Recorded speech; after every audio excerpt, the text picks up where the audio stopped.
We're in. All right, guys, we're back. Welcome back to the Jeremy Scippio podcast, episode 322. Jeremy Scippio back again. How much? 322. 322. I know. I started it. So yeah, I started this podcast like 3 months after I started comedy. So January 2nd, I think it was 2017, our first episode. Oh, okay. Jeez. Dang. Yeah, dude. I haven't done it. I haven't had that Consistency. commitment towards anything. I know. I tell people it's the longest relationship I've ever had. This is a stupid ass podcast. How you doing, brother? Doing great. Yeah, cheers. Got a little, Hey. little Villa One. They're not sponsoring this, but I got it for free from my roommate. So, cheers. You know you're doing well. You got the cups matching the bottle. Well, he was the event planner for the liquor company, and not only did he take boxes and boxes of booze, which they don't give a shit. It's all promotional, right? But he took bags of cups. We had paper plates for a while, so we didn't have any fucking. You had to do no dishes for like 2 months during the pandemic because we had so much fucking shit like that. Yeah. Dude, he had lawn furniture and outdoor furniture, like expensive shit, because they would pay. That's one thing about Hollywood, man. I am stunned at like their ability to waste money. I mean, it's like second only to the U.S. government out here, bro. They fucking light money on fire. Dude, they'll buy this rental furniture. Instead of renting furniture, they'll buy furniture. Yeah. And then, if they can't move it from one side to another, they'll just like sell it or give it away to somebody and then buy more furniture. Another. So he was like, yeah, dude, like in New York, Chicago, LA, we had to buy outdoor furniture for like the Jonas Brothers experience. That's who owns the liquor brand. I think Nick Jonas owns it. So they were like, they'd buy it for like the little outdoor VIP area and then just dump it or like give it to the security company. Or like, it's like, what? It's like, oh yeah, dude, it's like $40,000 in furniture. When you take it. I mean, if they're making it, then it doesn't hurt them. But a smart producer knows how to keep receipts. Yeah, I know, but I'm saying just wasteful. Dude, I remember that when I was in finance, bro. I would those guys can that's right. Finance guys can spend money. I mean, they have to make it because they fucking blow it. Yeah. Dude, my company had a policy that if you flew more than 5 hours, you had to fly first class. Oh, wow. So I had a meeting in LA and I was living in New York and they flew me out like, oh, you're flying first class. I'm like, fuck, dude, I know those tickets are expensive. So I looked up like the first class ticket cost on American. It was like $2,900. I was like, yo, I get a round trip for like $500 this back in 2000 and whatever 10. You get a round trip for like $600 bucks. I went to the HR department, like whoever handles expenses. Like, hey, I saw you got me booked on a first class flight. Like, can we just trade that in? I'll go like you trying to correct them? Yeah, no, I was like, no, yeah, no, I was trying to make a deal, son. I told him I was like, look, just book me on a fucking on a regular economy flight. And you guys can keep half and just give me the other. You keep 1,000, I'll keep 1,000. Keeping it real, like, no, it's corporate policy. You have to fly first class. And I'm like, I don't even want to. You know what I'm saying? Like you guys can't even take money back that I'm trying to hand you. I couldn't believe it, bro. I mean, you think it's just for the look of it or the? It's just their policy, and they also had a policy too. Policy. Policy is bullshit. I can't wait to. I'm gonna start using that in my personal life. Yeah. It's like, oh, you can't see other women. It's like that's not my corporate policy. It's just not my corporate standard. It's like a law without a law. Like I require this. Yeah. And they had some wild ones too. I remember they wouldn't let. So like there was like 4 of us going out for a meeting. They wouldn't let all 4 of us be on the same flight. I'm like, why not? Like, business continuity in case there's an emergency. God forbid the flight crashes. We don't want to lose the whole team. Won't die. And I'm like, do you think the company won't exist tomorrow if a bunch of people no one's that important? You know what I'm saying? It's not like Steve Jobs and Apple. I wasn't integral to the company. They could definitely have me die and nothing would change. Business continuity? Business continuity. That is hilarious. Even Marvel don't have that shit. I don't understand what they mean by business continuity. Fucking bullshit. They could just if it's a company, they could just bring in a new guy, act like he's been there 20 years. What's the difference? But that's funny. Exactly. Although I will say I did like the fact that they didn't give a shit about expenses. I used to abuse my expense account, bro. Oh my God. I'd run up like $4,000 to $6,000 a month in business expenses. What's the term? Okay, you got stipend. What does you call a per diem? Per diem. I love that word. Oh yeah, when that word got you're show business guy. How long you been in LA now? In LA? Yeah. 10 years. Yeah. Okay. So you're basically a local at this point. Yeah, pretty much. Per diem. They just hand you like an envelope with $150. Oh yeah. Every day and tell you this is for the day. Dog. And they don't. You just eat out the snack machine and stack that fucking money up. You can see how your mind converts from poverty to privilege. You know what I'm saying? Like at first you're like, what? Oh, this is all mine? I don't owe you anything? Are you sure? And then you're like, yo, I need my per diem, please. You start expecting it, yeah. I mean, that's... I need my... I'm used to my per diem, yeah. I want my SAG after fucking guaranteed minimum. No, man, but that's definitely a human thing. Like, human beings adapt to whatever the situation they're given in. Oh, absolutely. I was saying it last week, maybe the week before. I was talking to somebody on the podcast, and I was like, how can rich people be unhappy? Because they don't feel rich anymore. They just get that's just their lifestyle. Like it's weird because I grew up real poor, then I had some money, now I'm poor again, and the adjustment for each of those, obviously, adjustment to having money was a little bit more fun, but you still do wasteful and stupid things with it. Yeah, absolutely. But then going back to being poor, it's a tough adjustment. But you do get human beings get used to being in jail. You know what I'm saying? Like, so we are adaptable. Creatures adaptation. But even though that term like rich and poor, you know what I mean? It's a state of mind, you know what I mean? Because it depends on where you came from and you acknowledging your circumstance. I actually just reading something. It's true. I was reading something that said if you have a decent apartment and a car and a way to make income on a consistent basis, you're like top 15% of the world. Oh yeah. Well, every American is in the top 10% of the world. Right. Just by being an American. Our national wealth puts us in that category. Yeah, but I've heard that. There's that. I think it's something like 70 or 80 or 90 grand, something in that range. Yeah. Like after that, your sense of happiness doesn't increase. Like once you get to a level of comfort. Yeah. And the way I like to put it is, it's a chart. If you can go to a dinner with 4 of your friends and pick up the check without having to look at the bill, that's the first level of freedom. Like you're not worried about whether I don't know how to. I got to skimp this week if I pick up this check. Also depends on the friends. Because I can do that now at Taco Bell with my friends. You know what I'm saying? Like you go to let's say it's a $400 bill and you could pay for it and not like I have to watch your week. That's like the first level of freedom. And that's I'm like the only one of my friends that doesn't have a suspended license right now. So I'm privileged. I know, exactly. The IRS doesn't have a hitman out for me. I'm privileged. That's LA too. That's the sad part. But yeah. I know. That don't mean they ain't got shit going on for themselves though. That's the weird part too. Oh yeah, there's a lot of people with a lot going on and not a lot to show, not a lot of money to show for it. I guess it comes later. Just direct irresponsibility. just direct. It's like I don't have to. Until they're in trouble and they're like, help. Yeah, exactly. Like, why you for fucking help? Why you calling me? Like you only person to get a. I'm broke too. I'm right there with you at the bread line. I'm behind you in the bread line. No, but I like what you were saying about that, about defining rich. Because I feel like when we say rich, everyone in this country and basically in Western culture, it's like shorthand for financial wealth. Yeah. But you're right. What about that Aboriginal troop that lives on that island? Where they remember some journalists came over and they stabbed him to death with spears because they don't want any outsiders coming in. They don't value money, so rich to them is completely irrelevant. Rich to the rich in the Western sense of the word is completely irrelevant to them. Yeah, absolutely. Like in prison, you could be a billionaire, but if you're in jail, you don't got a cup of soups or packets of coffee or cigarettes. Man. You're fucking poor. You know what I'm saying? So it really depends on what it is you're valuing. Yeah. Yeah, I can't think of that book. I think it's called Lord of the Flies. Oh yeah, where the kids eat each other and shit? Yeah. Is that what happens? I do remember. Eventually they go Dahmer on each other. It got wild. But that was the whole thing where it's all about leverage. You know what I mean? And if money's not the question, then it depends on what type of con or deception or whatever you get to the top or whatever. But I think I say that's part of LA living too, is knowing how to hustle to where. Because if you have the right type of hustle, I'm not talking about anything illegal, but if you have the right type of hustle, you can have your resources, bring in money or whatever you need without needing direct. Well, there's that's a nice way of saying there's a lot of social climbers in this. Yes, town. A lot of motherfuckers peddling influence. It's like King Bach come do my videos so I can get my likes up, or some bullshit like whatever it is, which is fine. And he's a good dude. I've met King Bach. Yeah, but.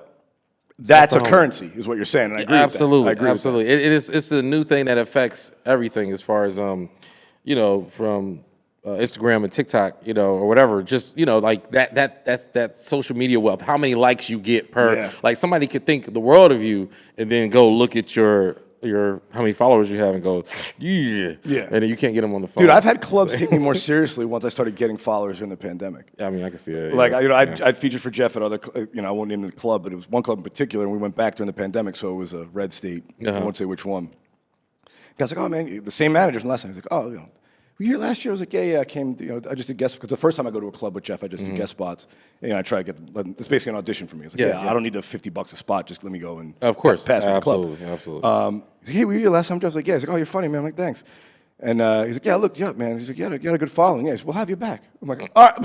I was like, dude, of the 15 minutes I did, maybe 7 of them were new. It was like, you've seen most of that material. Yeah. You probably just don't remember me from before, but now that at the time I had like 13,000 followers, like, hey, you must be somebody. Like, Yeah, you know what though? What sucks about that is just like the blue check mark. But it's the flaw in the mentality behind that, right? Yeah. Even if you have 1 million followers, the percentage that's actually going to come to a show in Omaha.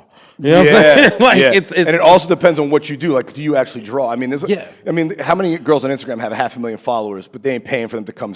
No one's gonna pay to come watch them sing. Because that's trying to look at some titties, right? That's a whole new skill set. Yeah, you know what I'm saying? Like that's and not taking away from the social media influencers, because that is a step. But that's step one. Step two is it's like you raise a bunch of cattle, right? Yeah, and they're big and strong, but you can't even move them from this farm to the next farm. Yeah. So what use are you? Yeah. That's why I love a guy like Trevor Wallace, who obviously has a bunch of social media fame, but he works his ass off at stand-up. He's a really funny stand-up, and he's gotten better since I moved out here. But that's but he like used that and it's like, all right, but he put the work in. Yeah. It's funny, like I've talked about it, like a TikTok influencer shows up to a club and sells it out, but they didn't plan on what to do for the hour. It's like what, like, bro, they're never going to come back and see you again. Like, you could have just had a meet and greet, at a or like. Well, that's what a lot of these are. A lot of these are. Well, that's what they're paying for. Yeah, they're paying for the meet and greet. They're like, even the people in the crowd is just like, I know this isn't funny, but I'm gonna wait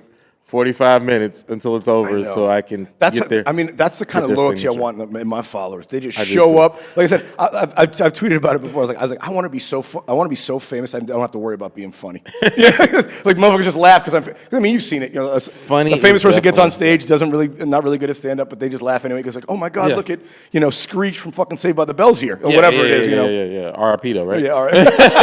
Yeah. But man, that's a version. He's dead. Bobby Brown's still alive. Bobby Brown. Go figure. Because he knew when to stop, man. I think. But I think he got all his wife's money. He killed it. Bobby's the man, dude. I love Bobby Brown. Shout out Bobby Brown. Bobby knew when to stop, man. You got to know when to stop. I don't know, man. He knew he stopped after his wife died of it.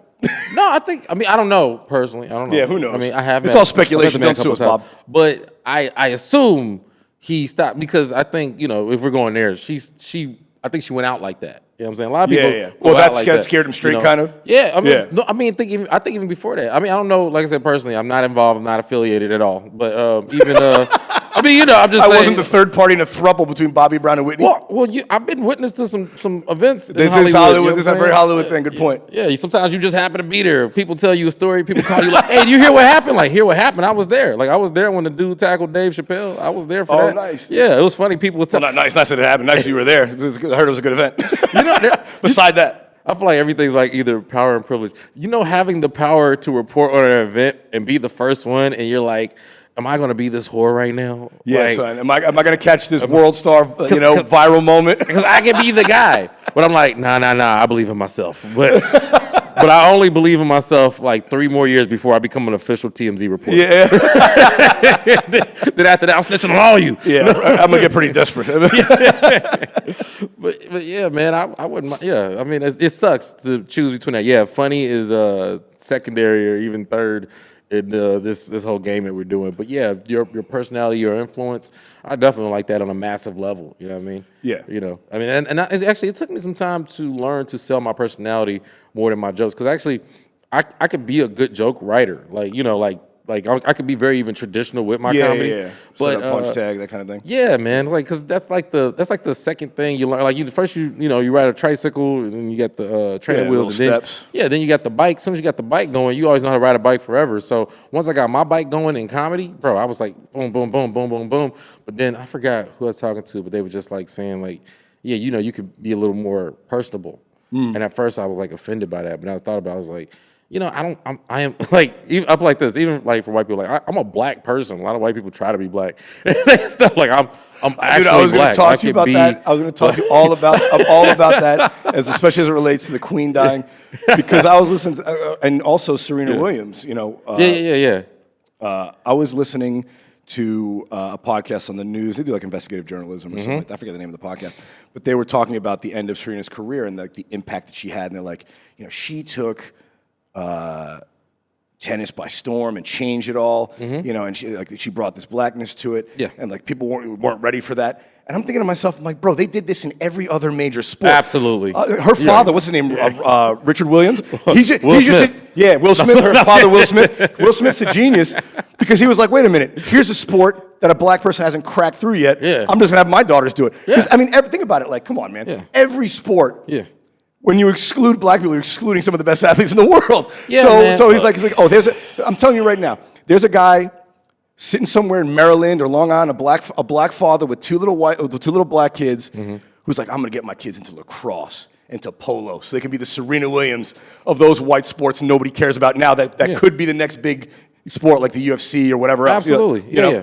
And they brought blackness to it with their presence. I mean, they didn't bring too much. They didn't. I know. They didn't bring like super black culture. They didn't make it hip hop. Because, like, for example, like Allen Iverson, brought hip hop culture to the NBA. Yeah, there were many black people there already, and they had anything like that. Yeah. Allen Iverson. That's why they hated him. They changed the dress code because of him. Yeah, he's breaking rules, but as long as he's getting funded for it, like whatever. Yeah, you know what I'm saying? Now, there's basketball players with no tattoos wearing sleeves, and that's Allen Iverson. Yeah, just but now they exactly just cracking that that awareness shield and we all do it. We all as a society put these barriers in between what people can or can't do of a certain group. You know what I mean? But But I think it's subconscious, Absolutely. Jeremy. Like I don't think there's anybody out there saying we got to keep black people out of tennis. Well, I just think it was been like it was. Well, I'm talking about like post Arthur Ashe. I'm not talking about the 60s. Like after I think it was the mid 70s Arthur Ashe blew up. After that, obviously, it was more integrated.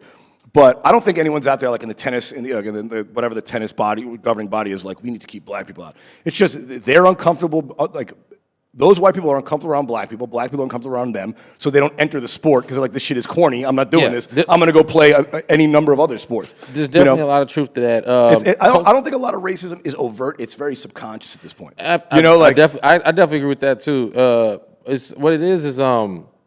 It's a lot of culture. I always give culture the credit. You know what I'm saying? Because it's not like culture can't be necessarily bad or good, but it could have be better or worse, or progressive or not. It could have bad ramifications over time or good ramifications over time. Yes. I personally, I went to my first job was a caddy at a golf course. No shit. Yeah. Where'd you go up again? Cincinnati, Ohio. Okay, but it was a golf course, Ridge Club, Santaville Country Club. What up? No, I was like, that's my gang, nigga. No, yo, membership, Jewish Country Club. It was but it was a Jewish country club. Dr. Cohen, your number one boy. And a lot of people when I used to tell people I went to a Jewish country club. I say like a school, but I worked at a Jewish country club. People always go like, "Isn't that ironic?" But see, I don't know. How's that ironic? Well, the thing is, I didn't know about like Jewish culture. It's like there's just white people to me in that way. So when people would, people try to break that down to me as a kid, Jews are white until it's convenient to be a Jew. I mean, hold on, bro. This is. I said you're not gonna make it to episode 400 talking like that, bro. I'll play. No, but absolutely. I talked about it here before. Passing. Yeah, man. You could pass as that. Yes. I pass as white until I ain't white enough. Then I don't pass as white no more. And I'm not. I'm Dominican. But that's the thing. Like, yes. Think about like. I'm trying to think of I just had an example on the tip of my tongue.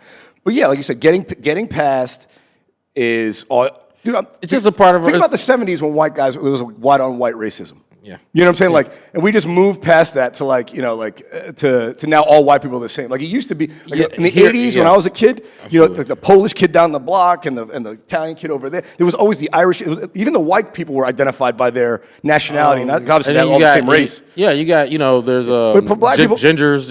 That's like the the devil. And the Irish people, there's definitely some stuff to that. But think about that. There's never been that kind of like racism in the black community. It's not, I mean, no, I know there is amongst yourselves, but white people don't know about it. Like, exactly. Oh, he's black. It's like, well, somebody's from Africa, somebody's an American black person. Yeah. So, and then also like light skin and dark skin black guys. There's that beef. That's very huge right now. That's a huge talk. Is that coming back up? It's like super huge. I feel like it dies and comes back, like the light skin, dark skin thing. Nah, it doesn't die. It persists? Yeah, I would say It's a huge conversation in the black community right now. Where is it? Like, where is it at? Online, like everything else. But I'm saying, but what's the argument? Like, fuck light skinned black people? Like, Honestly, it's so technical that I'm not even going to get. Who's too deep cooler, the into light it. or the dark skin? That depends on the day. It depends on who's saying it. Yeah, I mean, but just like light skinned people think like. But it's just like all stereotypes, and there's, like I said, I think the bigger conversation is culture. Yeah. Because with culture that comes subculture. Yeah. And that's a different conversation. Like even speaking to you about it would be, since it's a subculture conversation, that you'd be like, oh, Jeremy Coonan. And it's like, nah, man. Like it's. You see, I hate that. I think the term that the woke use is called intersectionality. Meaning like so yeah. So if you're not gay, you can't talk about anything involving the gay community. Man, that's if not you're not realistic. black, you can't. And no, that's what I'm saying. Yeah. And that smacks a little bit of that. Like you talking about that to me doesn't make you. Doesn't mean you're cool. It means you're explaining to me a cultural dynamic I don't know. Right, that's the internet, but it's still different conversations, different terminology associated with every scenario. But all that's culture, though. Yeah, and all that's to the good, because different culture. Once again, it doesn't have to be right or wrong. You know what I mean? It's just literally a set of customs in a certain area. Yes. There's literally nothing we can do about it, because the internet is a culture on top of what was already the truth. Yeah. So literally, you're over-explaining these things that's been persistent throughout history that some people are cool with. You know what I'm saying? Yeah. I mean, I'm not saying that it shouldn't happen and it's cool, it's magnified and gets attention. But it's not new. This has been going on forever. It's not a new development. Yeah, exactly. Yeah. Just like when all the black people was getting shot by police and they're like, oh my God, why is this happening every day? It's like, it's been happening. Just we have about more time cameras. You notice the shit. Yeah, exactly. Yeah. But, I have a theory on that too, and let me know if this holds any water with you. I'm laughing. Because I'm about to fucking end my career for the 15th time this episode alone. Bro, I said some shit last week that if they just took it out of context, it's fucking done. But I'm not doing it again. Okay. But I think, when was the Rodney King beating? 1990, 91, 92? I think 92, if I'm not mistaken. I feel like since the Rodney King beating and the horror that was, okay, that was sort of the tipping point where cops started going to use deadly force faster than just pistol whipping a fucking potential suspect, because those guys got in so much trouble for that. They're like, well, the only good witness is a dead witness. If I shoot this guy at the first moment of bodily harm, I can't get sued. I can't go to, because I'm defending myself. I feel like in a weird way that made it easier for cops to come to the conclusion that it's safer for them to pull the trigger than to pull the billy club. There's obviously that's a super textured conversation. Yeah, no, and I think it's subconscious. So I don't think it's overt. I think it's subconsciously. Cops I'm not going to beat a guy up. I bet, but if he attacks me, I'm going to shoot him. There's a lot of overtness to it. I mean, but the thing is that to reference that, because I'll just say I was just so young at the time. Yeah. It's hard for me to, and I'm not even saying that you can't be knowledgeable about things that happened before you. But I'll just say that to fully comprehend that effect, I think that's something I would have to ask somebody who actually lived through it. Yeah. But I'll just say that my correlation to it is being from Cincinnati, Ohio. Our riot in 2001, when this dude shot, I think Officer Roach shot Timothy Thomas. Okay. And that was the second biggest riot. Yeah. That was a breakthrough moment. Yeah, but after the Rodney King riots. Yeah. And that's what kind of put Cincinnati on the map and exposed a lot of racism there.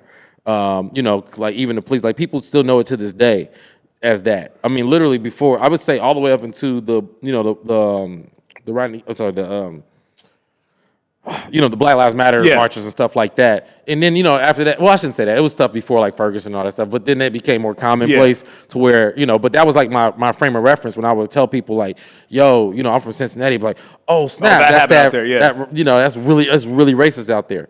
And I went to school in the metropolitan area. You know what I mean? It's called Over the Rhine. And I got jumped down there. Not by white people, but it was their fault. Of course not. But it was their fault because they blame everything on like them. you. It's their fucking fault. Fuck them. But I'm just saying that the area was rough. The cops were rougher. There's a social climate to that I definitely say probably because every cop I have to I understand cops don't go. A lot of cops don't come in that on their mind. You know what I'm saying? A lot of them look at it as a job, you know what I mean? But then with that job comes power, back to this conversation of privilege, you know what I'm saying? Black officers and other officers of color fall into the blue fold. Absolutely. You know, it's like the protection. If you go against any other cult or gang, it's us against them. Yes. You know, cops are cops first, and then every other race second. Just like I feel like as comedians, we're all comedians first. And whatever else second, you know what I'm saying? Like comedians. No, I follow comics. Yeah, you're right. You know what I'm saying? Like it's a bond that we have. Like that's just our tribe. That's their tribe. And even if it's a black cop, it's like I don't give a fuck who it is. If they hit another cop, I'm killing them. You know, like it becomes that kind of tit for tat. And I don't even know that that Benedict Arnold I shouldn't say Benedict Arnold, but that cop that went against the cops to say the real thing. Oh, the chief of police in Minneapolis. Oh, is that? So the chief of police took the stand for the prosecution. They asked him, "Is this is what Derek Chauvin did consistent with your training?" He said, "Absolutely not." He says, "What do you think?" No, but it's the first time. When did they do that? Nobody said, "Is it wrong? Is it global murder?" news? I'm saying they asked him, "Is it wrong? Is it murder?" Yes, but he's the first cop to testify against another cop in like 16 years in this country or something like that. Like some crazy. Like it's the first time a police chief has taken a position against one of his people. Wow. Yeah. Wow. And it don't get enough credit. Well, no, he doesn't. He should. Well, shout out to you, but fuck the rest of you. No, but I say, dude, that's kind of cool though. No, but I say that about cops because because we need more of that. Yeah, I kind of wish like the cops were like the mafia a little bit more. Like they take care of their own problems. Like if you get out of line in the mafia, they kill you for getting out of line. Like cops, like bad cops should be policed by good cops. Good cops shouldn't cover up for bad cops, and that's what I come back to. You know? Yeah, thin line though, bro. It's just a thin line. You know what I mean? But I definitely. And of course, you don't want to be a rat, but if you see some guy doing, hey, fucking do that. Yeah. You pull him like the Asian guy who was watching Derek Chauvin, the Asian cop who was watching Derek Chauvin kneel on George Floyd's neck, should have pulled him off him. He shouldn't have reported him to IA or anything. Say, hey, man, what the fuck are you doing? Just pull him in the car. Like you deal with it there. Yeah. You don't just wait around and say, I'll let him do whatever he wants. You're like, what the fuck is that? Yeah, but right is right and wrong is wrong. And absolutely, and it'd be great. More. I understand everybody kind of got to go home with their own like moral code, and like you say, only good witness is a dead witness, that type of thing. It's a mafia quote. I mean, it's like, I'm pretty sure that's super realistic. But it's funny. I literally avoid. This is all in my comedy and in my everyday time. I avoid these conversations. But you. Oh, really? I didn't know. No, it just came up. But it's just because I've been speaking on this type of stuff for years and years and years. But it's one of my favorite subjects. Whatever. Because I find that hard in comedy to do that? Because I don't get into politics much at all on stage. And it's less politics, it's more cultural, but was there like a weird learning curve for that? Because people do get fucking sensitive, especially out here, man. These LA audiences are the toughest audiences I play across this country. You got to know how to do it. You got to tiptoe. Because white people in this fucking city will feel guilty for something you say. It's like, well, I'm making the joke. You can laugh at that. Absolutely. There's certain rules. I mean, in doing comedy, it's definitely one of those like 10,000 hour things where you have to do it consistently in order to like find your own like rule set. I hate when people pass a rule set on to other people. I mean, you can say guidelines. No, you can say, hey, have you tried this to work with this? Jeff Dye gave me that advice early on. He was like, hey, man, early on, of course, I was talking about the same subjects, and I wasn't so eloquent as I am now.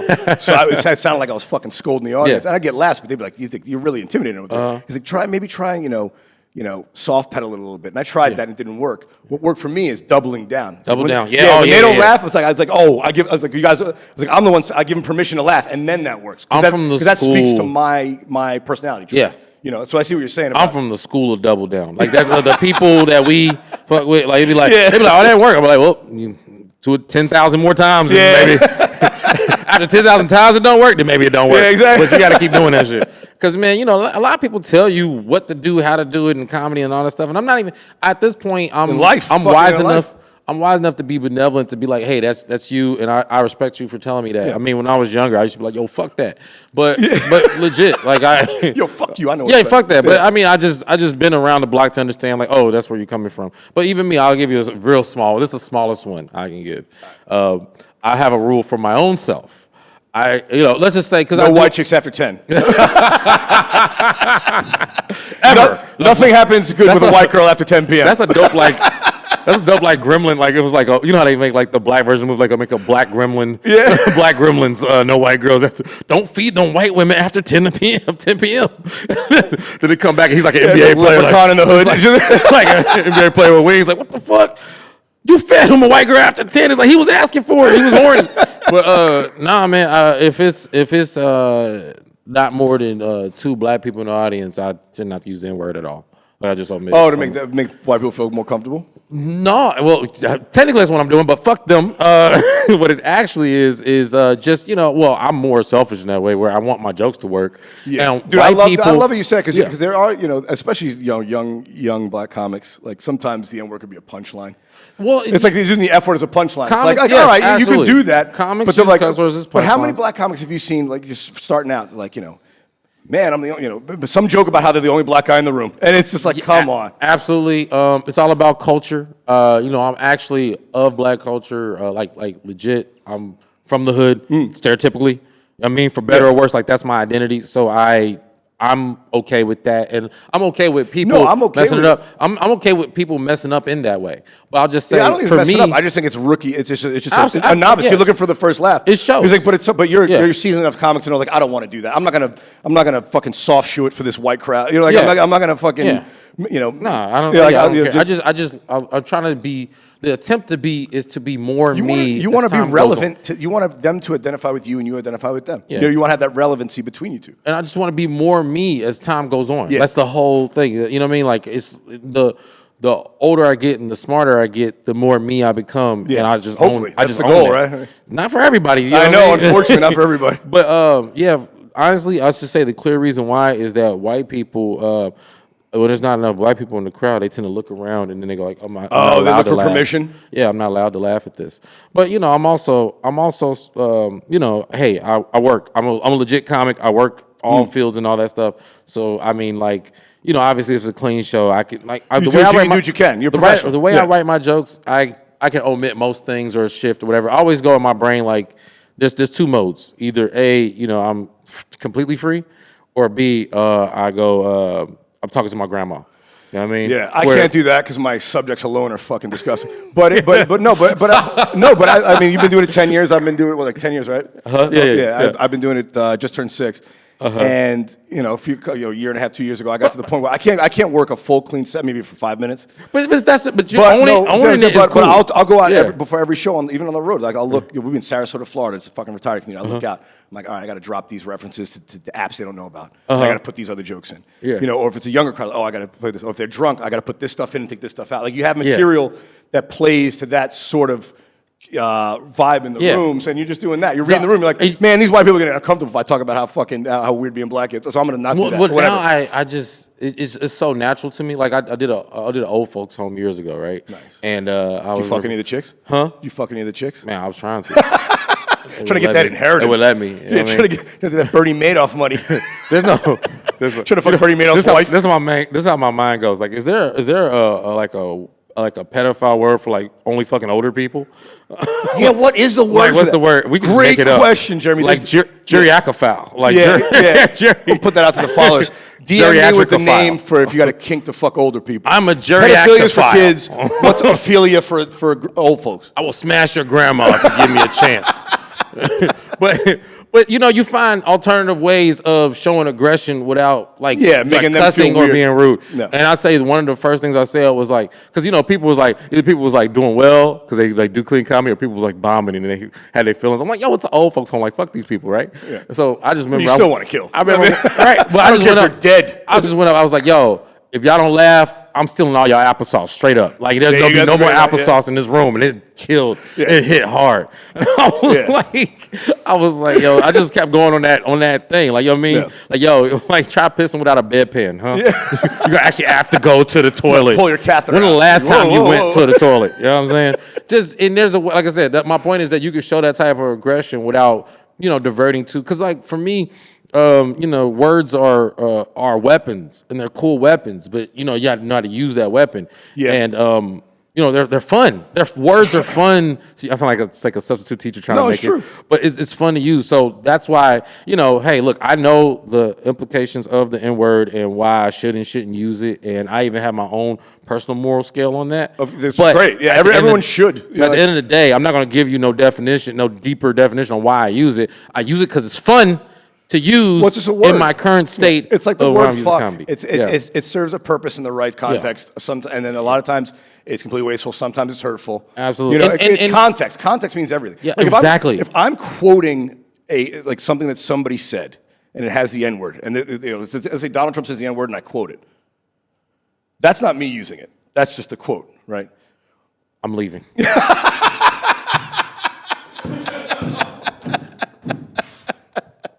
No. Yo, cancel this podcast. It's canceled. Yeah, but then You're if you not use a it as a quoter, bro. joke, it's a joke, right? But then if you overuse it, it becomes like, hey man, what the fuck? Yeah. You're breaking the N-word meter over Well, here. once again, that's a culture thing, and if you, I like the people in the news. Like, let's take the N-word out of it. I like the people on the news who know they're saying fucked up stuff, but they got to keep a straight face. Oh, They gotta be like, this just in. What? Yeah. There's a trap. There's a trap. They say it slower and then they just move on fast. They be like, he vomited in her vagina profusely. So it's a puppy's birthday today. I'm saying, no, they do it like a host who doesn't know your name. Get up for Jim, and then just walk away. But that's the thing. Yes, context is important.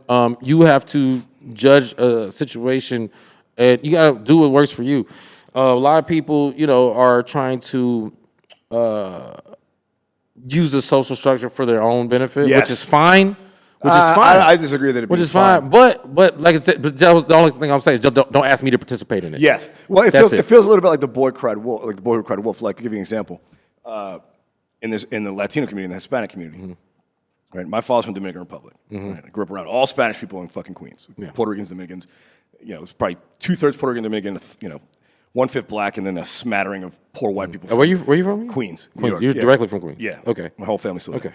So, the new thing that AOC and all the hairy-legged white chicks at college universities are pushing, which we'll get to that in a minute. Mm-hmm. But telling Hispanic people, Latin people, they got to use Latinx.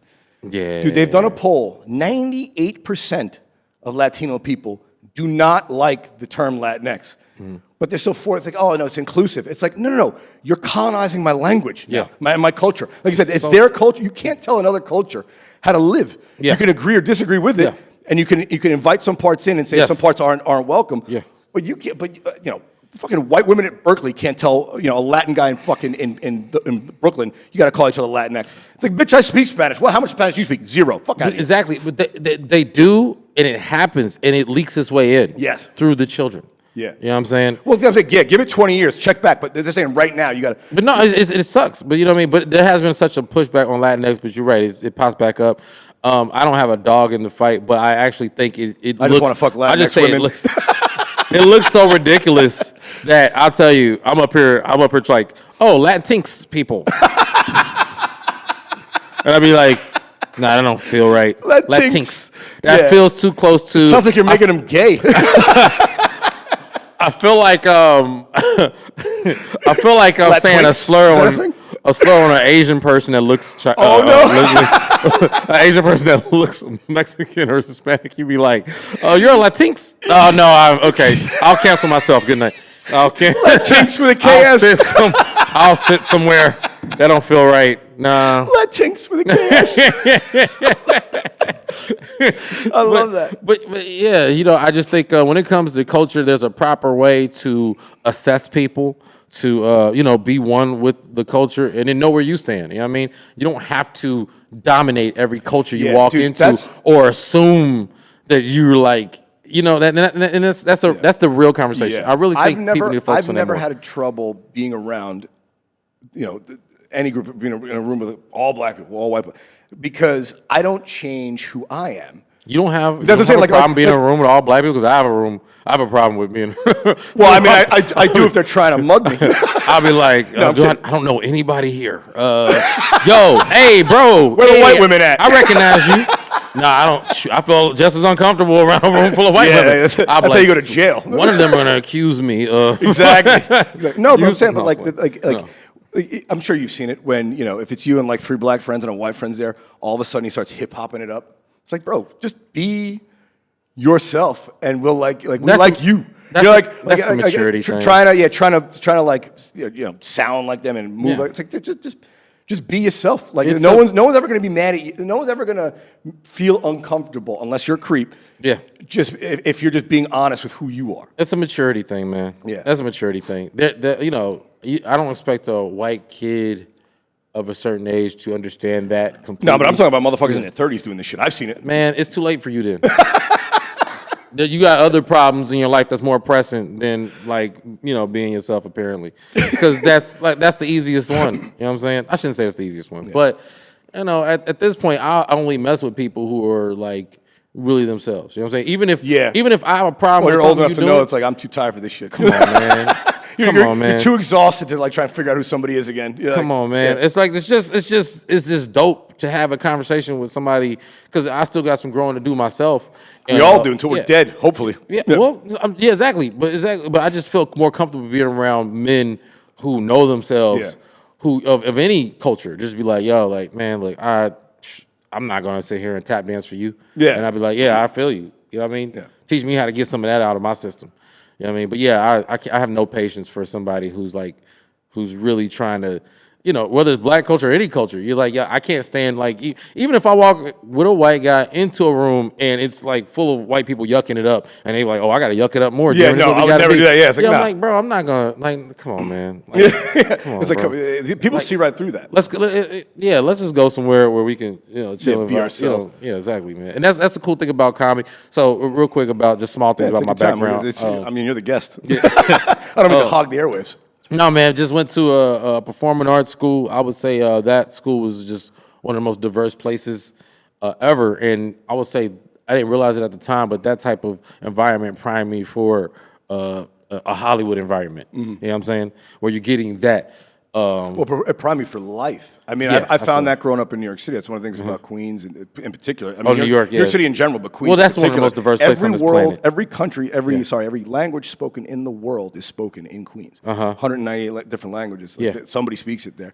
And the World's Fair. Yeah, exactly. Yeah. And I grew up, so like it's never weird for me to be around most any other type of person because I've already done it. Yeah. And that's the thing. Like I feel like that's a big part of the problem with different groups and cultures and races sort of missing the point with each other. It's like, if you grew up around somebody, if you spent enough time around anybody, you realize they're just people. Yeah. And so all that shit falls away. Like, I don't think anything of black people because they're just people to me because I've been around them enough. Yeah. Like, it's like, oh, they want the same things I want. They desire the same things. They care. They have the same feelings I have. They're people just like me. You sort of forget that. What's funny is because it took me a while to think about this. I wasn't really around a lot of white people in my youth. You know what I'm saying? And a lot of people assume that that's like the case, but I would say, I remember... Why? Because you're well-spoken?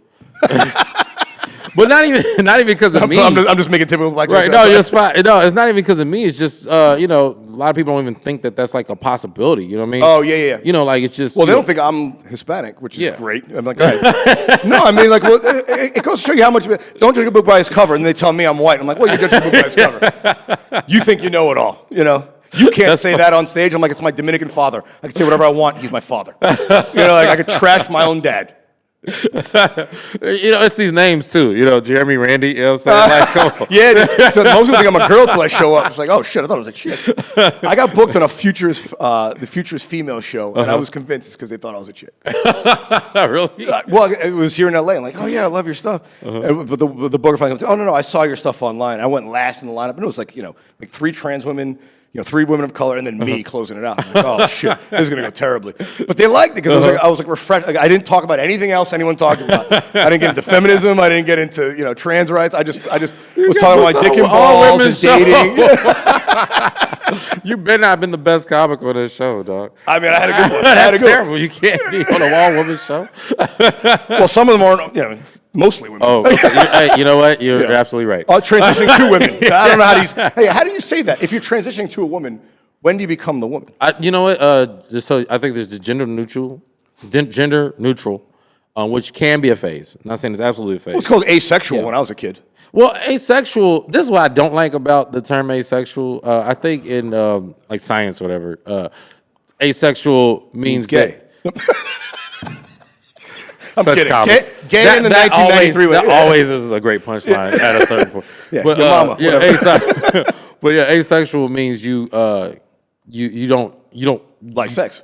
Yeah, you don't even associate yourself with sex. But if somebody will say they're asexual just because they don't have sex, but that don't mean you get horny. That's celibate. No, sorry. Asexual means you don't procreate. No, you procreate. You procreate. You can procreate alone. This is the problem when we start mincing words. This is the problem with this whole thing, Jeremy, that when we mince words like that. Gender, when they say, gender is not real. It's like, well, gender could be questionable, but the biological term for it is sex. Your chromosomes have either male or female sex assignment. Yeah. So sex refers to obviously having sex, but your sex meaning of the person, meaning your genetic assignment. Yes. So I agree you can change your gender. Yeah. But you are definitely born asex. Yeah. And to be able to be trans anything, it means you have to be something first. Yeah. So you have to identify that there is a starting point. Is all I'm saying. And that's why I agree gender can be fluid, but sex is something you start out with at birth. I am a words person, but I'll tell you, in this society, in this world, feelings have a big diction on words. Yes.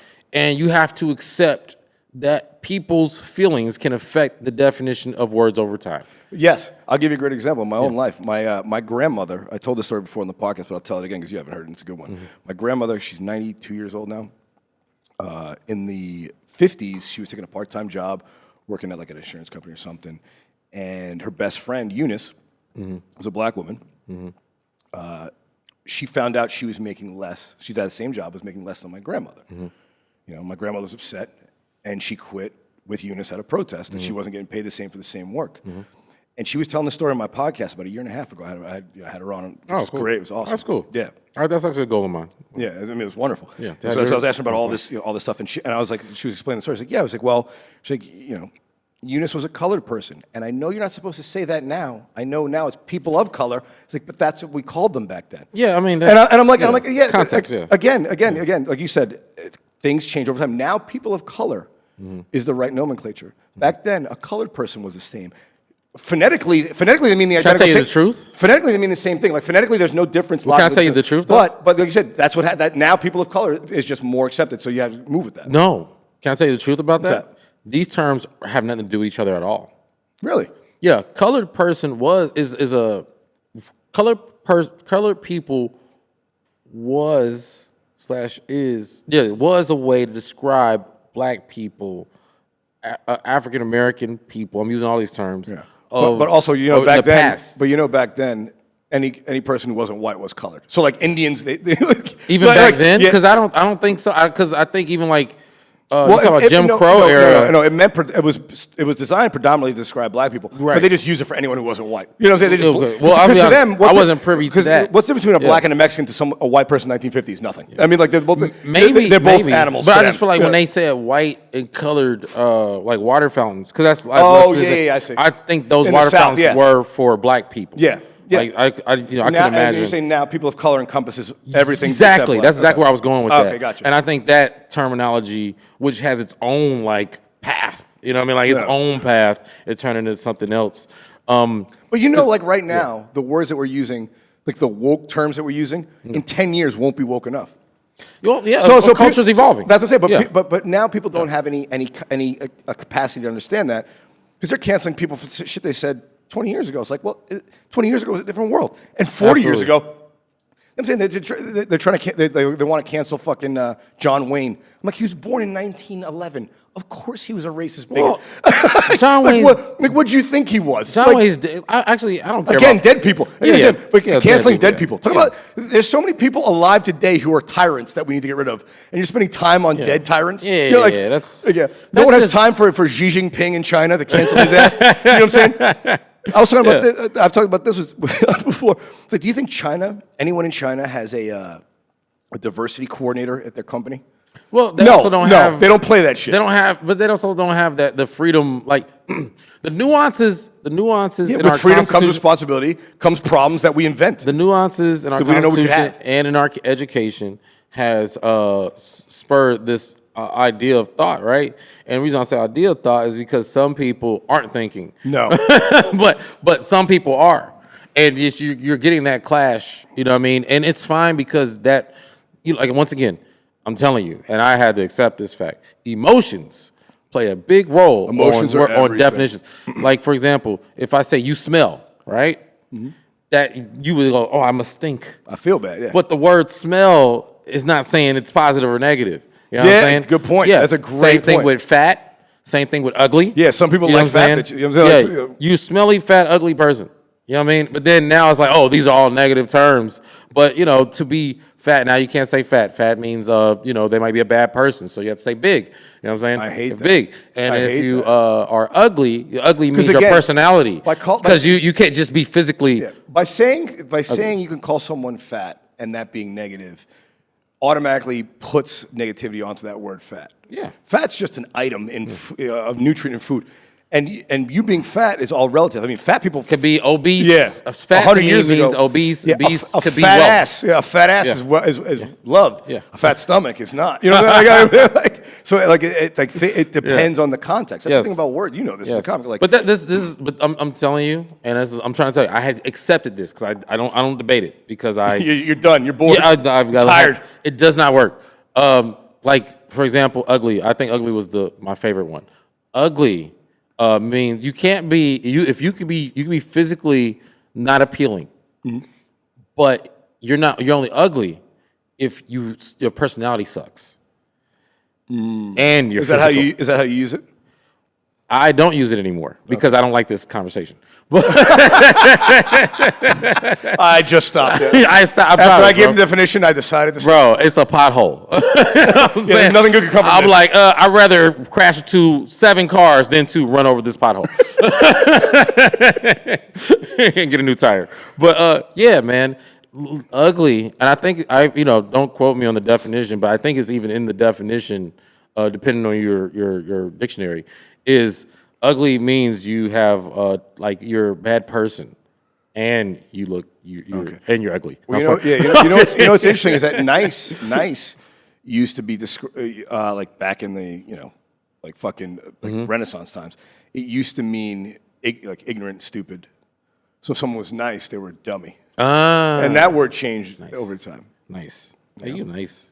He's nice. Just like the N word, it used to mean good athlete. Now it means Oh shit. now it just means good athlete. No. Hey, you put that in front of it, that means you're the best thing to be on this planet. Yeah. Well, I've said it before. I've said it 1,000 times. Did you really? In my private, I don't know what's gonna get you canceled in my tonight. private life, maybe once on this podcast before, but actually, it was on somebody else's podcast recently. Yo, you're going I'm for convinced. I'm convinced that the whole beef white people have with everyone who's not white is that black people are cool. Like everything is cool except what happens in the white community. Like white people are just boring and kind of corny, and they're kind of bummed out about it. Man, you know what I'm saying? Like they're not the best athletes. They don't place- have music. Latin this percussion the came place from to Latin have America. this Food in Italy. White people, white people are just they're just bummed out that no one thinks they're cool, which is crazy because No, people why think don't we that- celebrate white people's gifts, organization, People think politics, they're accounting, the boring shit that we need. Running water. You're like White people have a fear of being second or third or whatever, and they have nothing to worry about in this country. In this No, but country, that's what I'm absolutely saying, not. but But they have that that fear. is fear. That's But I'm not. saying, but they have to be number one reality. in every category. They can't just be number one in the But categories the they're good thing at. is, because these other attributes they're only applicable in these small categories, not in the overall. You know what I'm saying? So it's still, they still have the advantage in that way. They have the advantage overall, but they're still fighting to be cooler. Or like, that's- it's like, yo, man, that's let it that's go. the eternal- Let that shit go. That's the internal struggle, man. You know how many white guys come to me because I was to say my culture base it consists of Hollywood people, right? Yeah. So you get this conversation of white people going like, "Oh, I can't get cast anymore," or "You can cast more because you're black," or like they're not really into it. They're looking more for ethnic. They're looking more for diversity, all that stuff, blah blah blah. I'm like, get off of the internet, get off of social media, bro. I'm not getting casted just like you're not getting casted. That's What the I'm saying. fuck are you talking about? Hollywood is looking for characters, not people. Yeah. Like if you look like a gangster and they're filming a gangster movie, Bro. you're gonna get a gangster role. Like,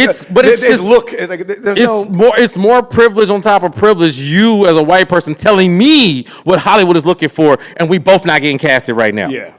Well, It's like- it's like also you're like You're doubling down on the ignorance that 100 years of Hollywood to one. It's like, you're hey, man, doubling down on the ignorance that is the gasoline of the car that is America that's driving white people where they're going forever. But both, it's okay, but bro. both Like, those, both those theoretical actors trying to get cast are looking in the wrong direction. It's like you got to build your own future. Yeah, man. You know what I'm saying? Like, Yeah, you're waiting for someone to hand you something. You're in the wrong space to begin with. Absolutely. That's the full scope of it. You know, and then that's for everybody. You know, you make the vehicle that works for you. But you know, the people who are blaming other people on their issues, on what's going on inside of them. You know what I mean, like, what can you do about that? Like, I'm not going to sit here and coddle you, man. I'll sit there with like at least 10, 20 people a night. And you'll get, man, this is what I should be doing, or why can't I do this, or they want this person, they hate on somebody famous, and blah, blah, blah. Which I'm okay with general conversation. I hate on famous people too. Well, yeah, but I'm just saying, blow off some steam. Like, this motherfucker bumped me, whatever. I'm okay with that. I'm okay with that. But then to project, like think of the blind spots you have to have mentally for a white person to come to me and say Hollywood is looking for this thing that you have. And you're not. So that's almost like them saying, like, "Yo, you ain't shit. You ain't shit, and I'm less than shit." Yeah. But what I think about it though is even worse. I think it's like white people giving away agency in the sense that like, oh, they ain't looking for me; they're looking for you. It's like, since when did you become the victim, white guy? You know, since when was playing the victim when you did? Right. You're like, I thought you were the conqueror. I thought you were like, pull yourself out of your bootstraps. Enough of this fucking cry me bullshit. Like, the fear of the I complain to my friends in the dark at night, and that's it. Yeah, exactly. It's the fear of the lack of advantage. You know, it's still, hey, bro, it's a lot of white people out there. You have the advantage. Checking his watch. Still a bigger country. Still bigger. I travel the country. I travel. I'm in those places in between places. Those places in between real like, America. cities. That's all I call it. Yeah. You know, those people that all voted for Trump that we all thought was invisible until the actual numbers until he marched into the goal. Yeah. You know what I'm saying? Like, yo, it's so many of them. You'll be fine. You will be surprised. You'd be surprised. But yes, they might not be as loud, but they are strong and mighty.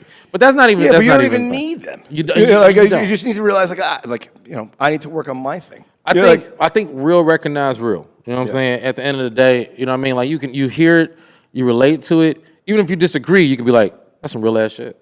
Yeah. Versus fictional stuff where it's just like, oh, you're just a punk ass. Yeah. Well, that's why I love hearing anybody who's like influential in any community or group push back on the stated narrative of their group. You know, like when a guy like Bill Maher pisses on liberals for them overreacting, or whoever pisses on Republicans, whoever says black people need to I think it was not Samuel Jackson, but homeboy from Shawshank. I can't forget his name. Morgan Freeman? Yeah. He's talking about like, no, I'm saying he's a little extreme, but I'm saying, no, it's fine. It's just that I got a thing with Morgan Freeman. I could go in on. What, he's light skinned with chocolate sprinkles on his face? And you consider him light skinned? I guess. Is he light skinned? I think I feel like if you have freckles, you're light skinned. There's even a debate. Even in the white community, if you have freckles, you're light skinned. No, those are not freckles. Those are moles. And the moles are darker than my complexion, and I'm dark skinned. So whatever. Moles are darker than me. But Morgan Freeman has made some controversial comments that aren't for me in the best interest of the black community overall. But he's also one guy who's allowed to have that idea. But the thing is, I do this joke. I did this joke.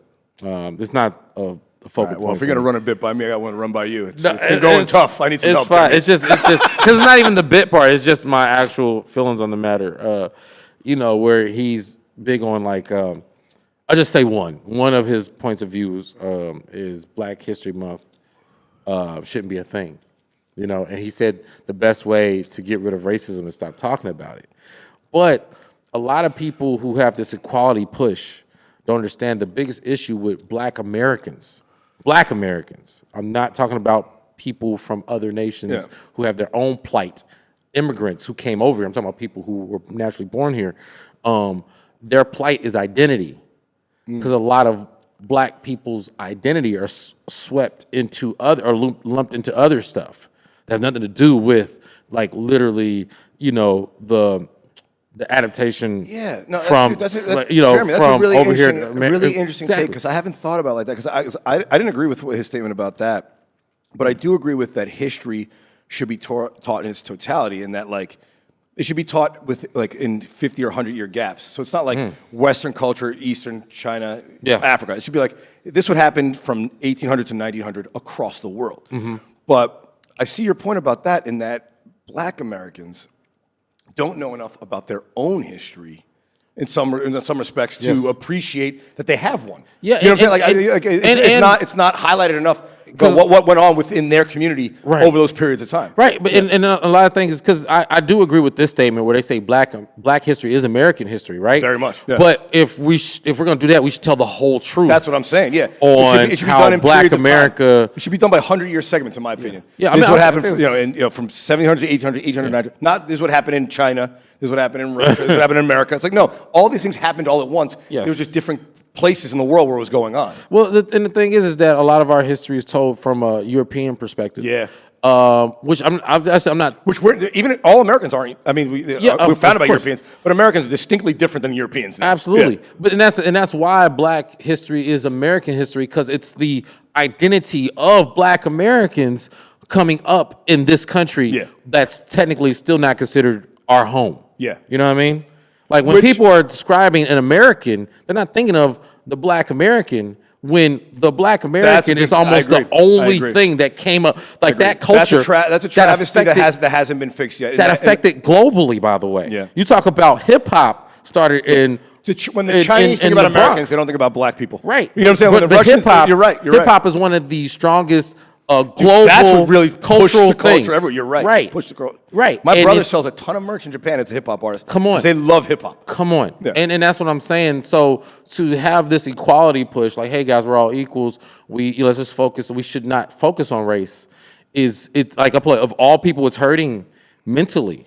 It's almost like brainwashing these young Black Americans who don't know their own history and how it affects things. We're not Africans in that way. Yeah, but I also don't think I also don't think it should be dwelled upon in a negative sense. In that, like when that's the thing now. They talk about like cultural appropriation. You shouldn't celebrate Taco Tuesday and you shouldn't dress up as this or that. It's like wait a minute, it's not right for a white guy to want to be a Mexican chef. It's like no.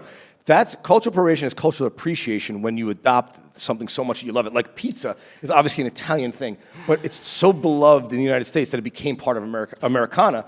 And I feel like that's like it's one thing if you're like putting on a shoe polish in your face and your minstrel showing it. It's another thing. It's another thing if you're supporting hip hop music or like pushing whatever other everything has a threshold of when it's cool and niche, and then it's pushed into the mainstream, and it's now the marketability of it. And then it becomes it kind of kills the SNL genuine sketch. It's like now you're too far. And now it's not as genuine. And then also there's other factors. I'll put it like this, and especially in the Black community, there is a debate on what's considered cultural appropriation and not. Now, is cultural appropriation a thing? Absolutely, 1,000%. What my own definition of what I would consider cultural appropriation, because some things I feel like are global, and I'll tell you my own points of view. I feel like not only Black American culture is right, I want to force Black American culture on all cultures and get rid of every other culture altogether and only be Black American culture. But there's some parts of Black American culture that are better than others and that should be globally accepted. All of it. I'm sorry. Okay, I'm being hyperbolic. There are some parts of every culture that are better than all the other cultures. Nope, only Black American culture. only. Get rid of everybody else. You're wrong. We're right. Come on now. I mean, I know fried chicken's dope, but you've had General Tso's chicken. The Asians got a good chicken, son. They stole it from us. Okay, I'm being hyperbolic, but the one thing, shit, I'm losing my point. The one thing I like to say it's a cultural appropriation. Yeah. Well, for my own sake, and I would like people to consider this, is cultural appropriation to me is when when a culture's customs are widely marketed, right? Yeah. To other cultures, but the original people of that culture aren't getting the credit, aren't profiting. Yeah. Credit, I don't care about credit. Well, certain things you can't get financial credit for. No, that's the only thing that matters. Because Black Americans, we get credit for hip hop, but we're not making the most money off hip hop. which is, and you talk about if there was a stock value on hip hop. Yeah, but that would be one of the highest. I mean, music labels have been robbing. And listen, that's not about labels. It's not a label conversation. This is influence. Oh, okay. Influence. Yeah, I guess MGK now translates to actual profit. I'm not going to go into who deserves what and all that. I'm just saying overall, my definition of cultural appropriation is if a culture is taking from another culture, but the culture that they're taking from isn't receiving the most of the profits. Yeah. Do you know what's funny? And that's just me. I can't bring it back to the mafia, but there's a scene in Sopranos about that where Paulie Walnuts goes to a Starbucks. He goes, "These fucking people. See, they stole our culture. Pasta, pizza, now espresso. See, we don't get a fucking nickel out of this. And it's a good point. Like, even that, even the coffee business is not. I mean, it's mostly fucking South American beans and French or Italian presses. And it's a Jewish guy from the Northwest making billions. Howard Schultz. Off the shit. Right. There's always somebody in the background who's profiting off of the debate, and they're just laughing about it. You know what I mean? Yeah. And because there's money for them either way. I'll give you a small one, and after this, I'm starting saying controversial stuff. It's all right. We'll go into the news. We'll go into the news. It's a little less controversial than my topic. Till I get a check, bro, because you fucking up my money because I like you. I'm telling you the truth, and I said stop. But the Dave Chappelle transphobic debate, right? Now Netflix, people are like, well, people do this. They go, well, it's good. Netflix is standing behind Dave Chappelle.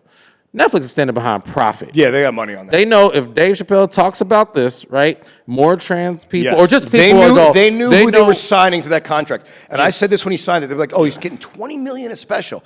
People are like, "That's amazing. No one's ever gotten that much." And I'm like, "He's getting raped." And black friends are like, "How do you know this?" And I'm like, "Because Netflix doesn't release their downloads and subscription numbers based on new content." Yeah. So Dave Chappelle has no idea how much money Netflix is making off of this. Maybe. No, he doesn't. No artist does. No, that I have a friend who's an executive at Netflix. You're financial, so you know. Yeah, I have a friend who's an executive at Netflix, at least until 2021. Bro, now you've just messed us up with Netflix. You didn't no, on your friend. No, they know. No, I won't name her name. She moved on to another company. We know her gender, technically. Yeah, you don't know. Not a Netflix. No one knows. Bro, this is the worst podcast ever. No, but she told me, she's like, no one gets their direct numbers for how many subscriptions and downloads and views their specific project get. All Netflix says, this number's doing well. That's actually okay. So like, that's a great point. Netflix, they're fucking. I would say Dave's getting over on them, and I'm like, Dave might be making them $100 million per special by being so controversial, and they're giving him $20 million. He's getting fucking robbed. Yeah, you're absolutely right. He might be getting robbed. The probability of what you're saying is so high because it's more about subscriptions than views. Yes. Because there's an actual number attached to the subscription. But how many of those views are new? Only Netflix knows. Man, only Netflix knows. When Dave Chappelle drops, there's probably the most subscribers other than, I don't know. He gets them more free press than any other fucking, any other movie or special they put out. Yeah. Way more. And that's the truth. And that's why when it comes to these race conversations or these sex conversations and all that stuff, I have to evolve profit. Because that's what the real conversation is. That's all anybody. That's all the business we're caring about. Who's benefiting off of it? All right, man. Let's save our careers, bro. Damn it. All right, we'll do some quick news stories that are not controversial at all.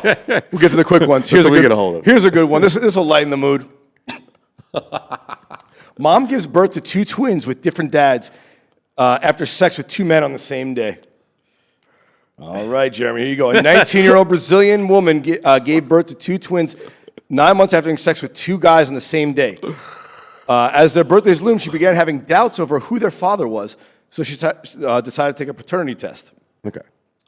Only one of them came back as the child of the man she remembered having sex with. I remembered. She's like, I don't know how this could happen. They looked very similar. Of course, because you're the mother. They have one same parent. All babies look alike. Shut up. Yeah. If your baby looks different from regular babies... Yeah, but she goes, I remembered I had sex with another man that same day and called him to take a test too, and he was positive for the other one. I remembered. How many guys is she fucking that she's like, oh, wait a minute. This guy could have been the second father that day. Man, look, first of all, this probably has been happening since the dawn of time. No, it's rare. 1 in a million, like roughly 1 in a million. Man, I bet you Cain and Abel didn't even have the same father.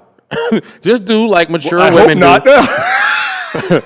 Just do like mature women do and just lie to one of the dads and tell them they both are his kids. And then he don't find out until after 18 years. That was last week's news story, Jeremy, and we talked about it. The study came out, women cheat more than men. I've been saying it for years. Yes.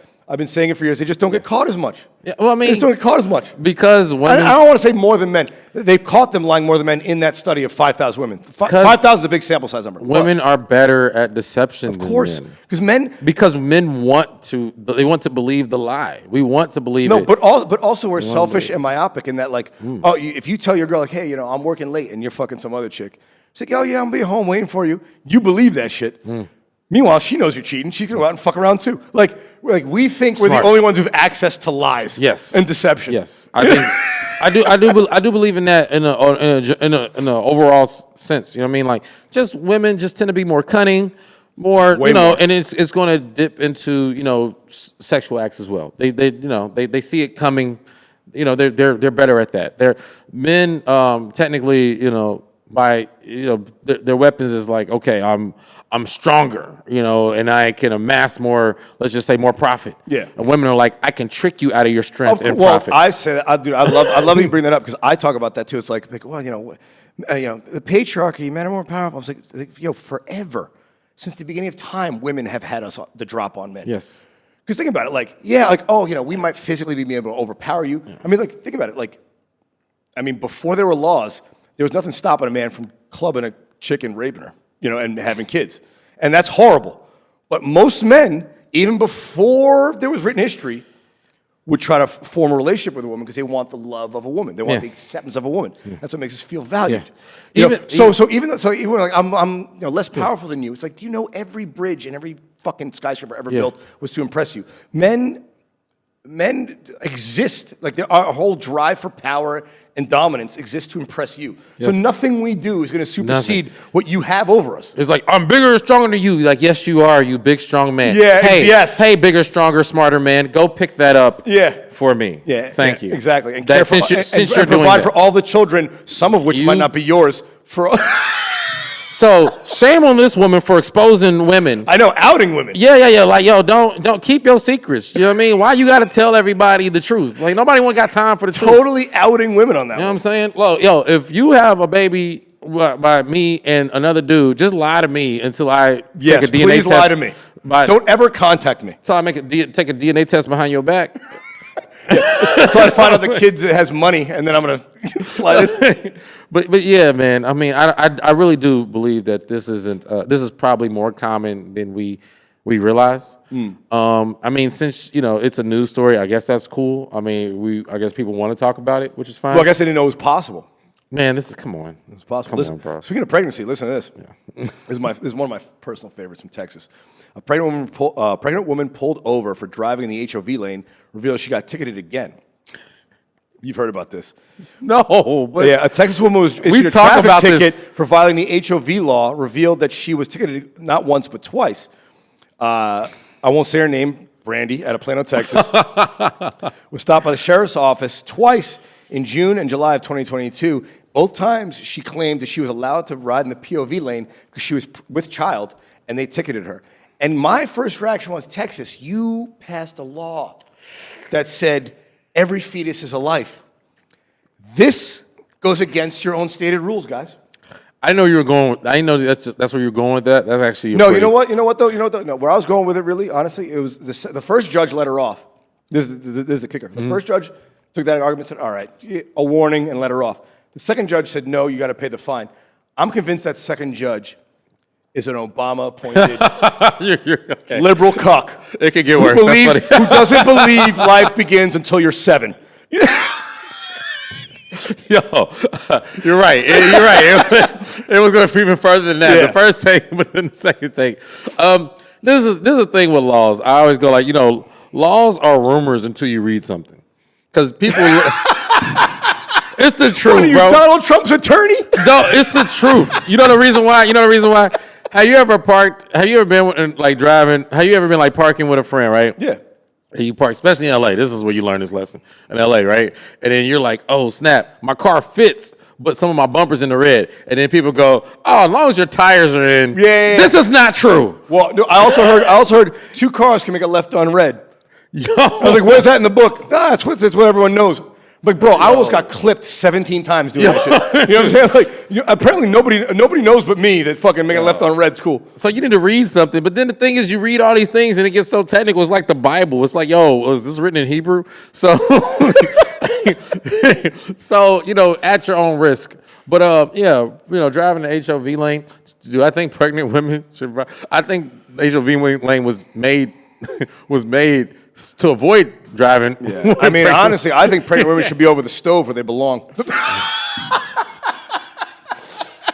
What's the next non-controversial topic, bro? We suck at this. Yo, we're like the bring 9/11. Just 9/11. Yeah, you're right. 9/11. But yeah, man, I think that's a good conversation. Should pregnant women drive an HOV lane? Should pregnant women be listened to? I think I think if you're bold enough to do it, you should. If you can argue your way out of it, but I think you should still waste your time in court. Oh yeah, no, you got to fight it. You should have to waste your time in court. Yeah. Right. Here's the last one. We'll do it quick because I got a good question for this. I busted my boyfriend for cheating when he lasted too long in bed. The sexy, a jilted woman is going viral after revealing she figured out how her boyfriend was cheating. Non sequitur, right? Yeah, well, no. A jilted woman is going viral after revealing she figured out that her boyfriend was cheating when he lasted unexpectedly long in bed. Oh, come on.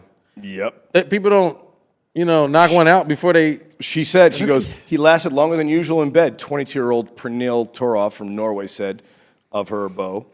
She claimed that they'd been dating for 4 months when he told her he was going to a jaunt in a cabin with his buddies. Alarm bells went off when the couple made whoopee upon his return, and he noticed he lasted significantly longer in bed.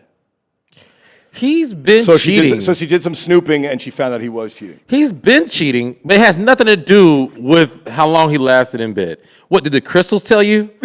He was... Yo, man. Or did your horoscope tell you what month he was born?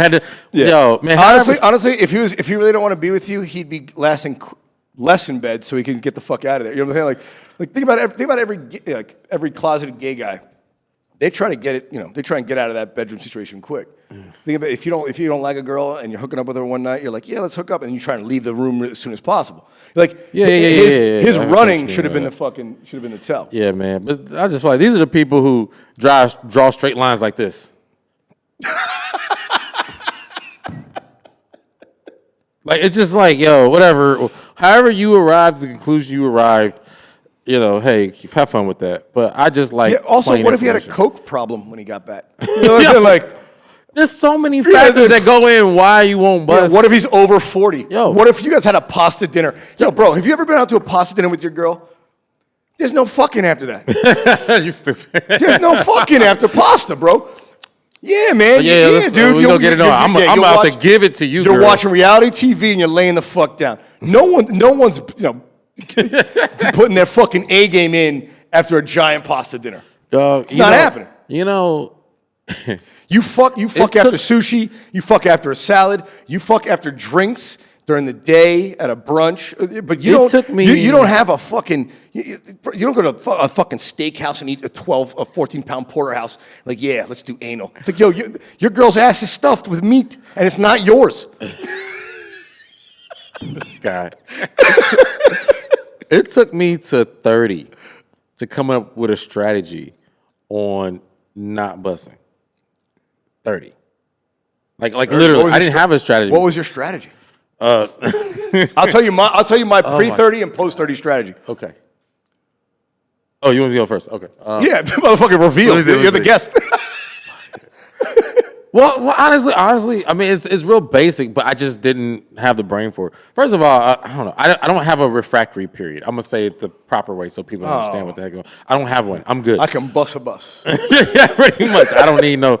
I haven't found a limit. I haven't found a limit yet. Yeah, I found one as I gotten older, which is a good thing. Actually, I'll tell you, it helps me. It helps my personal game out. Really? But yeah, because I'm fun. Like after sex, I'm not awkward.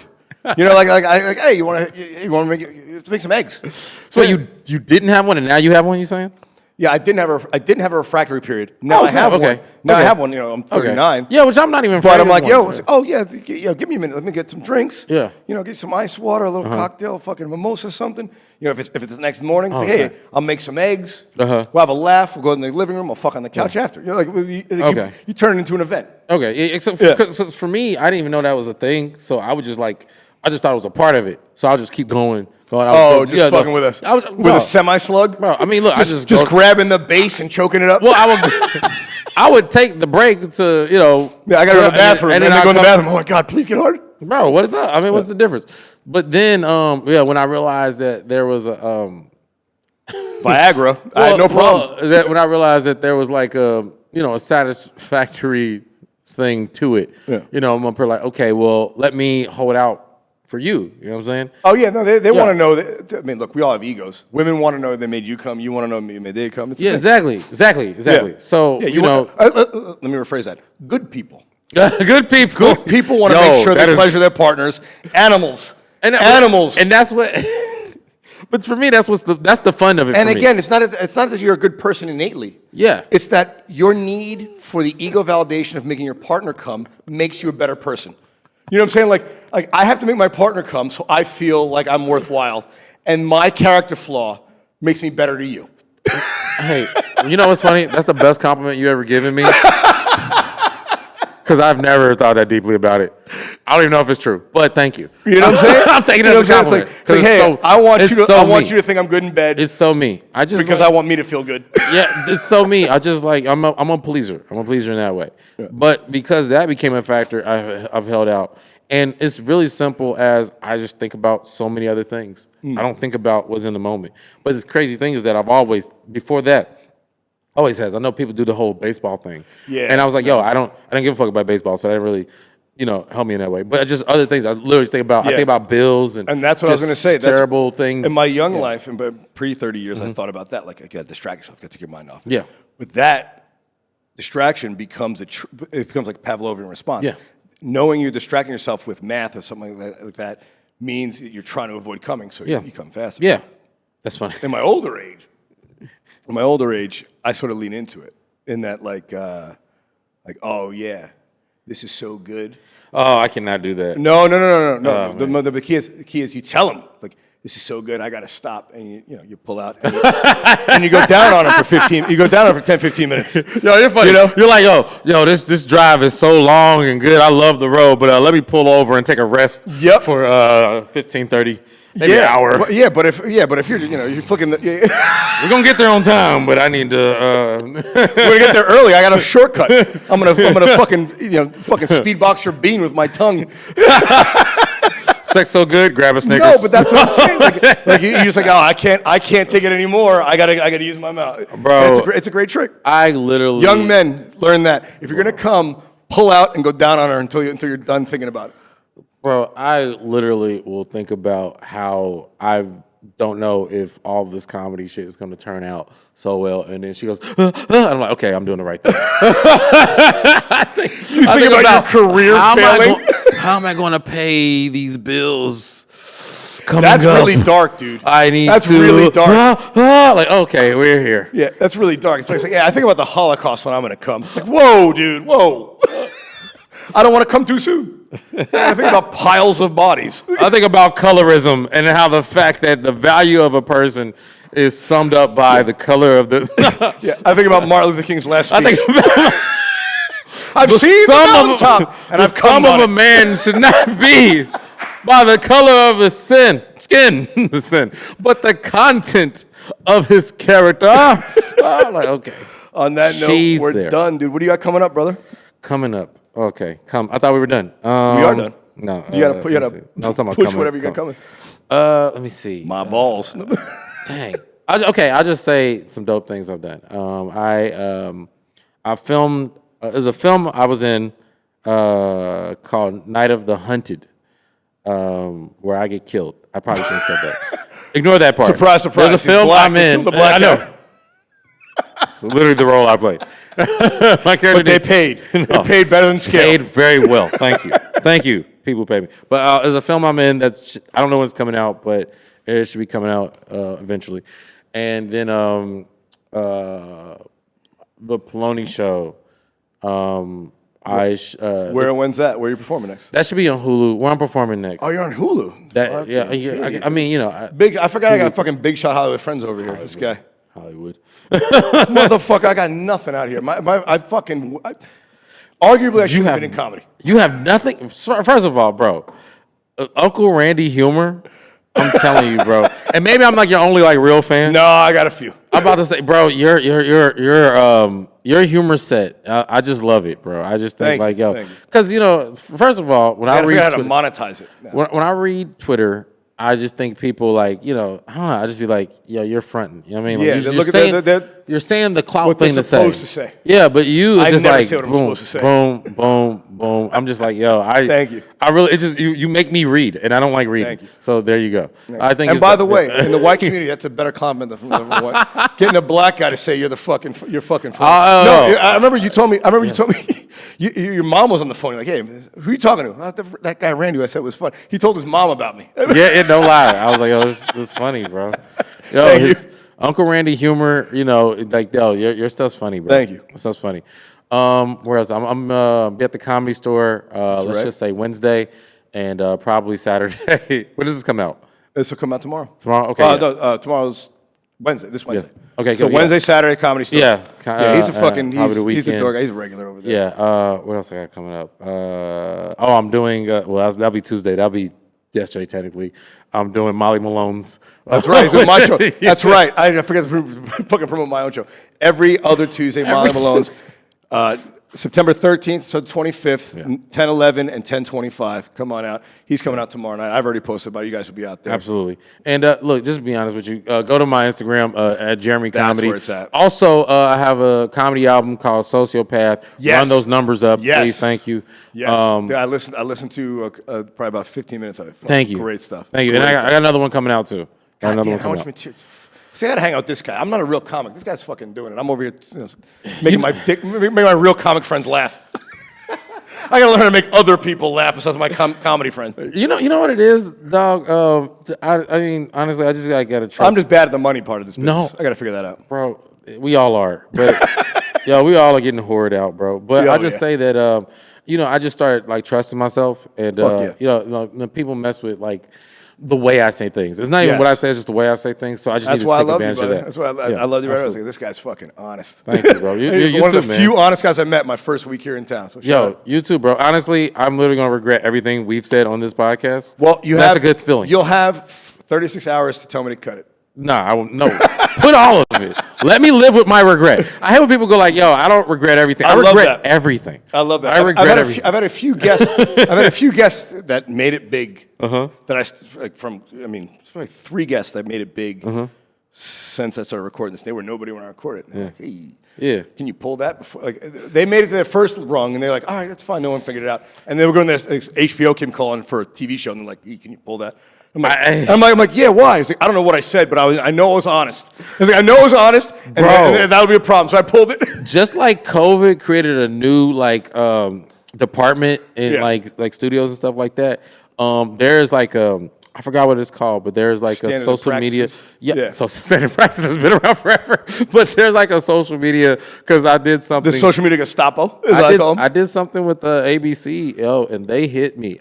Initially it wasn't ABC. Oh, well, at least I didn't think by ABC. Bro, they called me and they were like, "Yo, we need you to take this down, this down, this down." And I'm like, "All right, if the money's right, I'll take anything." Yo, I'm not even like popping on Twitter. They was like, "Yo, we need you to take this stuff down on Twitter," and I was like, and they went through. There was like so much. They was like, just put like that word like #white and everything associated with that. You might want to delete. I was reading. Could you imagine the intern who had to go through all of your tweets for the last 10 years because you had an ABC fucking TV gig? Could you imagine what kind of an asshole had to go through 3,000 tweets of meaningless shit? Bro, but I was. I was saying stuff like, yo, do white people shit white like birds? Something like that. I'm like, yo. If you don't sell merch with that on it, I'm going to sell merch with that on it. I'm telling you right now, Jeremy, the Ready, Set, Blow podcast will be selling merch in a month with that fucking phrase. And I'm giving you half. Yo, hey, I'm down, bro. I I was because it's stuff I wouldn't even say right now. Not even because I'm like mature. Just Well, you because didn't I'm even like, think you I don't was remember like, saying it the first I don't time. remember. Yeah, No, I don't remember saying it the first time. I just was flipping the whole concept of Yeah, people fucking going like, around. "Oh, you like shit." I'm like, "Yo, dude, you shit white like a bird, bro." Like, yeah. All right, guys. Anyway. Jeremy Scippio. Wait, real quick, Yeah. because I just be like, I would see my car and I'd just be like, "Yo, this is obviously like Go for it. a racial attack." We're already running the clock. Anyway. I was Oh, sorry. actually All right, 40 yeah, bucks. that's it. That's all right. That's it. Anyway. No, say what you're gonna say. That's it. I'm No, done. finish your fucking thought. I don't We're here now. remember the joke. Anyway, Yeah, you see what happened? This is what happens when we finish half a bottle of tequila. Guys, Jeremy Scippio at Jeremy Scippio, JeremyScippio. Yeah, on Jeremy Comedy on Instagram. But yeah, everything else, that's my website, .com. Follow Jeremy Scippio. Thanks, brother. Love having you back. Love you, dude. Have you back soon. All right, guys, we'll be back next week.